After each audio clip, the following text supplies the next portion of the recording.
Jesús, nuestro sumo sacerdote. Porque no tenemos un sumo sacerdote incapaz de compadecerse de nuestras debilidades, sino uno que ha sido tentado en todo de la misma manera que nosotros, aunque sin pecado. Así que acerquémonos confiadamente al trono de la gracia para recibir misericordia y hallar la gracia que nos ayude en el momento que más la necesitemos. Hebreos 4, 15 a 16. Podemos entonces entender estos versículos de que podemos acercarnos confiadamente sabiendo de que tenemos un sumo sacerdote que puede compadecerse de nuestras debilidades. Y es imputado. El pensamiento clave de todos los libros de la Biblia, ninguno da una explicación tan clara y definida del sacerdocio celestial de Jesús como la carta a los Hebreos. Un vistazo a la semana. ¿Qué actividad de Cristo en el cielo enfatiza Hebreos? ¿De qué modo el ministerio celestial de Cristo es similar a la obra de Aarón como sumo sacerdote? ¿Por qué se compara Jesús con el sacerdote rey Melquisedec? Título de los días de esta lección: el sacerdocio de Jesús, la perspectiva distinta de Hebreos. Siguiente día: Jesús y el sacerdocio aarónico. Jesús y el sacerdocio de Melquisedec. Jesús como sumo sacerdote. La obra y las funciones de Jesús como sumo sacerdote.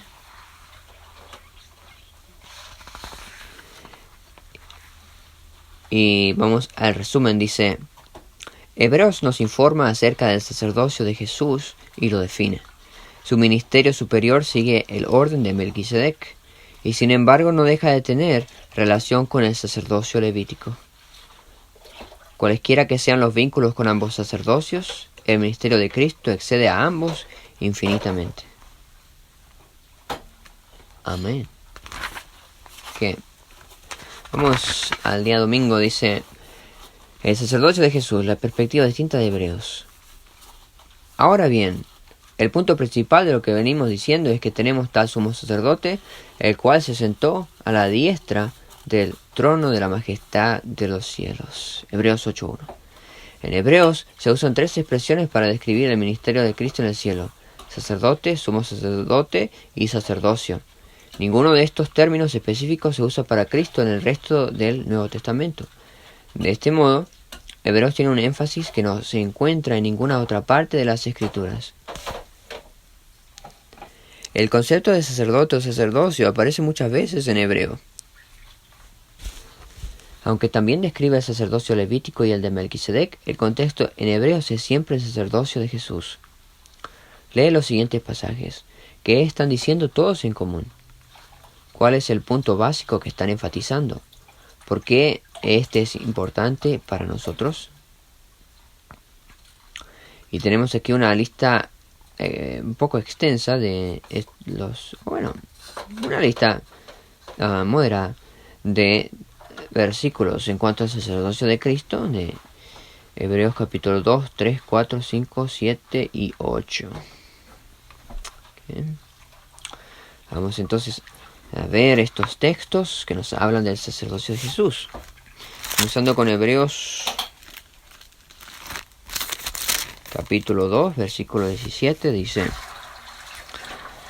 Por tanto, era preciso que en todo fuese hecho semejante a sus hermanos, a fin de ser un sumo sacerdote misericordioso y fiel en el servicio delante de Dios para expiar los pecados del pueblo. Muy bien, vamos a ver un poquito acerca de este texto de el bosquejo del capítulo 2 del libro de Hebreos. Siendo que la palabra comienza diciendo por tanto, vamos a ver el contexto. Dice del capítulo 2: debemos obedecer a Cristo Jesús porque Él condescendió a tomar nuestra naturaleza, pues era necesario que lo hiciera. Por tanto, sea, porque era necesario que lo hiciera, de que Él tomó nuestra naturaleza, era preciso que en todo fuese hecho semejante a sus hermanos, a fin de ser un sumo sacerdote misericordioso y fiel en el servicio delante de Dios para expiar los pecados del pueblo. Y maravilloso que su sumo sacerdocio es para expiar nuestros pecados. Y el haber pasado por nuestras debilidades, lo dice aquí que llega a fin de ser, dice la palabra aquí, palabra por palabra, misericordioso y fiel. Un sumo sacerdote misericordioso y fiel. Es decir, de que al atravesar por nuestra naturaleza puede mejor compadecerse de nosotros por haberlo sentido en carne propia. ¿No te ha pasado eso cuando alguien, por ejemplo, tuvo una enfermedad y puedes simpatizar mejor porque la has atravesado? Okay, capítulo 3, versículo 1. Por tanto, hermanos santos, participantes del llamamiento celestial, considerad a Jesús, el apóstol y sumo sacerdote de nuestra confesión. Aquí nos dice que Jesús es el sumo sacerdote, así como lo leímos de que era necesario que para llegar a ser sumo sacerdote tuviese que tomar la naturaleza humana para llegar a ser un sumo sacerdote misericordioso y fiel. ¿Qué? El versículo 14 del capítulo 4 dice: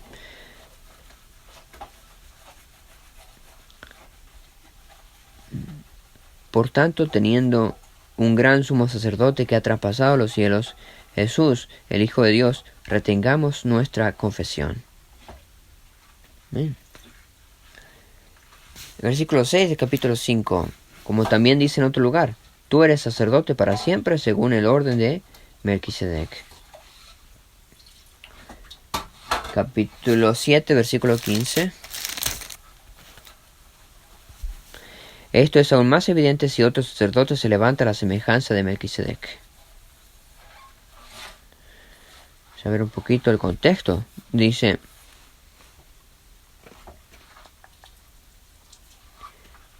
ahora bien, si fuera posible lograr la perfección por medio del sacerdocio levítico, porque bajo este el pueblo ha recibido la ley, ¿qué necesidad habría aún de que se levantase otro sacerdote según el orden de Melquisedec y que no fuese llamado según el orden de Aarón?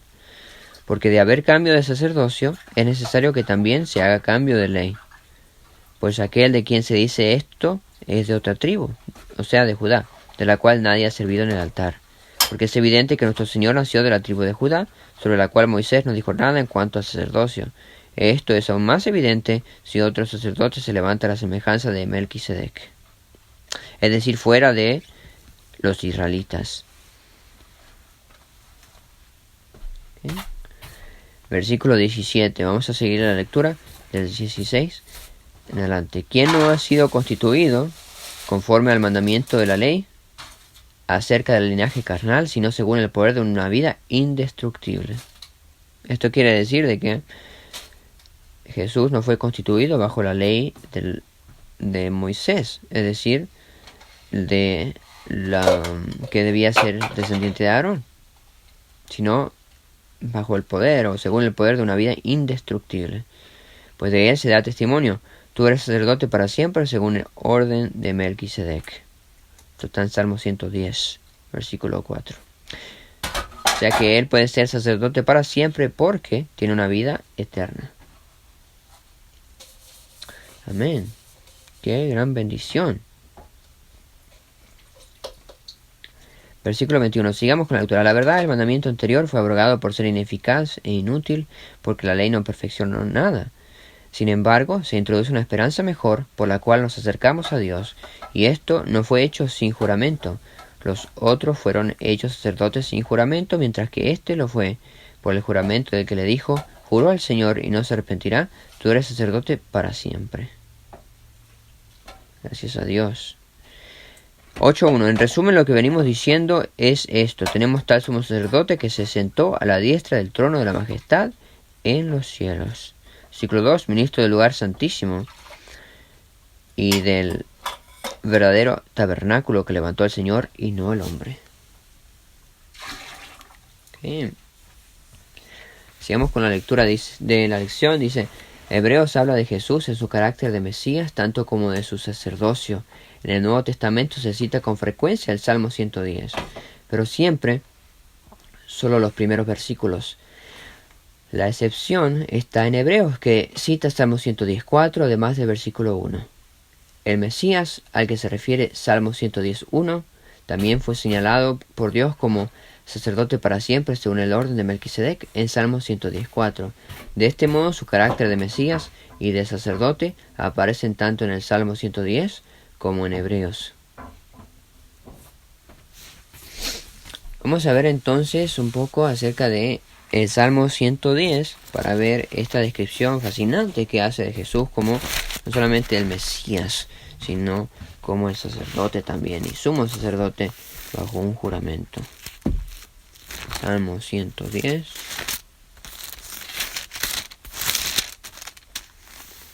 Versículos 1 al 4. Dice: Jehová dijo a mi Señor: siéntate a mi diestra hasta que ponga a tus enemigos como estrado de tus pies. 2. Jehová enviará desde Sión el cetro de tu poder. Domina en medio de tus enemigos. En el día de tu poder, tu pueblo se te ofrecerá voluntariamente en la hermosura de la santidad. Desde el nacimiento de la aurora, tú tienes el rocío de la juventud. Jehová juró y no se retractará. Tú eres sacerdote para siempre según el orden de Melquisedec. El Señor está a tu mano derecha, aplastará a los reyes en el día de su ira. Ya el versículo 5.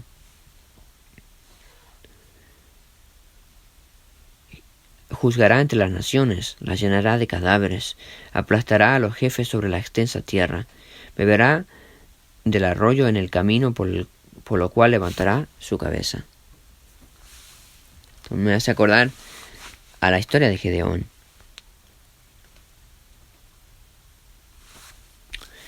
Interesante, dice aquí, para la expresión en la hermosura de la santidad, otra traducción con vestiduras sagradas. ¿Okay? Ahí podemos ver entonces el versículo 4 que dice: tú eres sacerdote. Y el del versículo 1 dice que el Señor Jehová dijo al Señor: siéntate a mi diestra hasta que ponga a tus enemigos como estrado de tus pies. Dando a entender el carácter mesiánico. Porque el enemigo es el diablo, el principal. Luego siguen todos los demás. Dice, el sacerdocio celestial de Jesús es un elemento clave en Hebreos. Ahora bien, el punto principal de lo que venimos diciendo es que tenemos tal sumo sacerdote, el cual se sentó a la diestra del trono de la majestad en los cielos. Jesús, el Mesías, es Jesús, el sumo sacerdote en el santuario celestial. Aunque el concepto de Cristo como sacerdote aparece en otras partes de la Biblia, en ninguna parte se da una expresión tan clara y definida de su sacerdocio como en Hebreos. Vamos a ver estos versículos que citan aquí en 1 de Juan, capítulo 2, versículo 1 y 2. Si confesamos nuestros pecados, debe ser el texto. Hijitos míos, estas cosas os escribo para que no pequéis. Y si alguno peca, abogado tenemos delante del Padre a Jesucristo el justo. Él es la expiación por nuestros pecados, y no solamente por los nuestros, sino también por los de todo el mundo. Amén. 1 de Timoteo 2:5.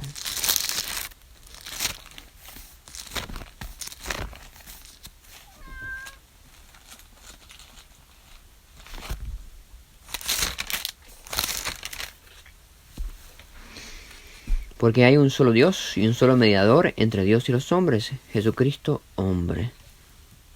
Gloria a Dios. ¿De qué modo se entiende generalmente hoy la palabra sacerdote? Los protestantes enfatizan el sacerdocio de todos los creyentes, como se encuentra, por ejemplo, en 1 de Pedro 2, 5 y 9. ¿Qué significa esto y cuán cuidadosos debemos ser para no confundir nuestro sacerdocio con el de Cristo? Importante pregunta. Bueno, podemos entonces ver del versículo que acabamos de leer, de 1 de Timoteo, capítulo 2, versículo 5, que solamente hay un mediador y no hay otro. Por eso se hace la diferencia absoluta en lo que es el sacerdocio que habla 1 de Pedro 2, 5 y 9, al sacerdocio de Cristo Jesús, que Él es solo, unigénito, único sacerdote. No es como los levitas que tenían un sumo sacerdote y luego tenían otros sacerdotes. No, es uno solo, un solo mediador. Gloria a Dios. Y porque tenemos tal mediador. Entonces, una vez más leemos el título, dice el sacerdocio de Jesús, la perspectiva distinta de Hebreos. Podemos aprender entonces de esta parte que enfatizan de que Jesús es el sumo sacerdote. Como dice el capítulo 8 de Hebreos, vamos a ir a este texto. En resumen, lo que venimos diciendo es esto: tenemos tal sumo sacerdote que se sentó a la diestra del trono de la majestad en los cielos. Podemos ver entonces de que Salmo 110 nos dice de que el Mesías también va por medio de un juramento a ser el sumo sacerdote.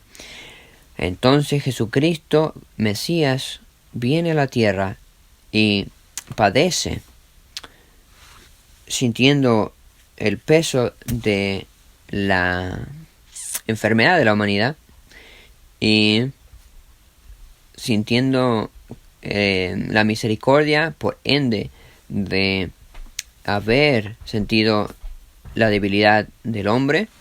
Ahora Él se compadece y, o mejor dicho, ahora Él es quien nos da el poder de parte de Dios, del Espíritu Santo, para que podamos recibir la transformación. Y también por su sangre podemos recibir el perdón. Como dice en la carta de Juan, de que Él es mismo, Él es la expiación, no solo por nosotros, sino también por todo el mundo. Que así lo acepte, que lo entienda, que sepa de que Él es el sumo sacerdote y la expiación también.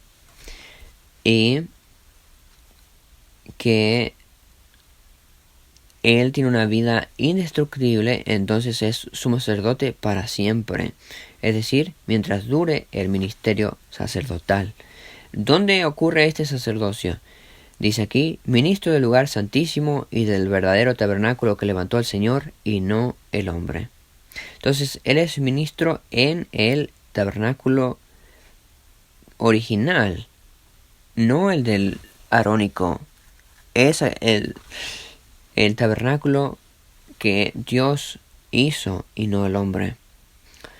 Podemos entonces entender de que el sumo sacerdocio de Jesús se basa según el orden de Melquisedec, es decir, por tipología, de que Jesús es sumo sacerdote que no tiene principio ni final. Y por tanto, Él nos ofrece lo superior. Y